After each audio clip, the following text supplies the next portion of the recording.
Словно для нереста рыбы, мосты у Буинска сегодня под толщей воды. Так поднялась Свияга. С каждым днем вода прибывает. На двух мостах запрещено движение. Теперь, чтобы добраться до нужной точки, ехать до 20 километров по объездной. Если уровень воды над мостом более 40 сантиметров, то в таком случае даже запрещено движение большегрузных автомобилей. Паводок губит не только маршруты, но и личные дворы. Вот так бывает, когда рядом нет ливневой канализации, и вплоть до мая хозяева справляются сами.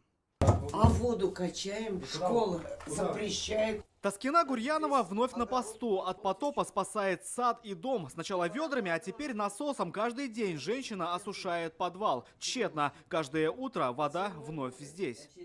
И вот стены вот из-за этой воды, она набирает влагу, и все отваливается. Учитывая то, что с осени земля была не насыщена влагой, уровень воды в Волге сейчас примерно на 1,5 метра ниже критического. Уровень воды в Казанке, озере Кабан и протоке Булак примерно на 0,7 ниже уровня. По словам исполкома, дома топит не стихия, виноваты талые воды. Жалоб на это только по Казани набралось уже 15. У кого-то вода прибывает, а где-то не уходит. Труба забитая.